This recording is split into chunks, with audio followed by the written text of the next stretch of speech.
अतिशय महत्वाची माहिती पाहणार आहोत, जसे की अत्याचार प्रतिबंधक कायदा 1989 यामध्ये कलम 3 सब कलम 1 आणि आर.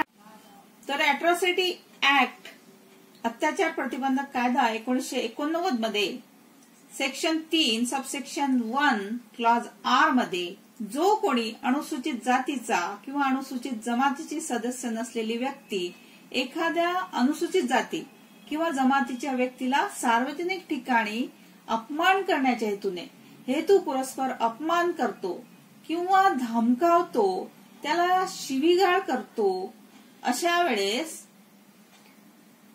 जो कोणी त्याला अन्य प्रकारे त्रास देत असेल किंवा त्याला कोणत्याही परिस्थितीत छळ करत असेल तर अशा वेळेस 6 महिन्यांपेक्षा कमी नसलेल्या कारावासाची शिक्षा होऊ शकते. शिक्षा किती होते?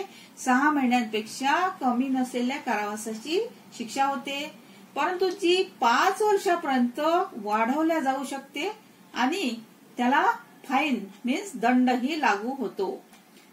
त्यानुसार जो कोणी अनुसूचित जाती किंवा अनुसूचित जमातीच्या कोणत्याही सदस्याला सार्वजनिक ठिकाणी जातीच्या नावाने शिवीगाळ करणे, तसेच नंबर 1 प्रमाणे अनुसूचित जाती, जमाती, आता अनुसूचित जाती म्हणजेच SC ST ऍक्ट मधील अनुसूचित जाती आणि जमाती या समुदायाचा सदस्य नसलेल्या व्यक्तीकडून, म्हणजेच त्या समुदायाचा सदस्य नसलेल्या व्यक्तीकडून अनुसूचित जातीतील किंवा जमातीतील व्यक्तीचा हेतू परस्पर अपमान करत असेल किंवा धमकावत असेल तर हा अपमान हा हेतू पुरस्पर असायला पाहिजे, म्हणजे पर्पजली असायला पाहिजे, तरच हे जे सेक्शन आहे सेक्शन 3 क्लॉज 1 सबसेक्शन 1 आणि क्लॉज आर हे अट्रॅक्ट होते याला.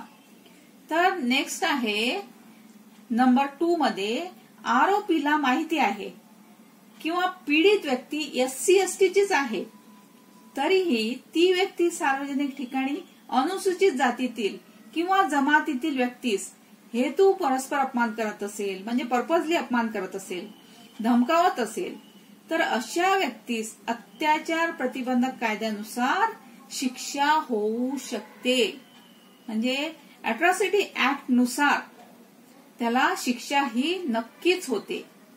आता नंबर 3 मध्ये ज्याप्रमाणे ती घटना सार्वजनिक ठिकाणी घडणे आवश्यक आहे, ती घटना म्हणजे त्याला मेन पॉइंट हा आहे की ही जी घटना आहे ती सार्वजनिक ठिकाणी घडणे आवश्यक आहे, तसेच ती घटना घडली आहे त्या ठिकाणी एखादा प्रत्यक्ष हजर असणारा साक्षीदार असणे आवश्यक आहे.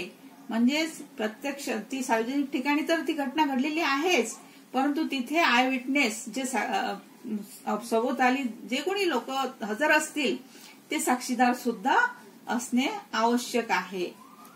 तर फ्रेंड्स, ही होती अत्याचार प्रतिबंधक कायद्याबद्दल संपूर्ण माहिती.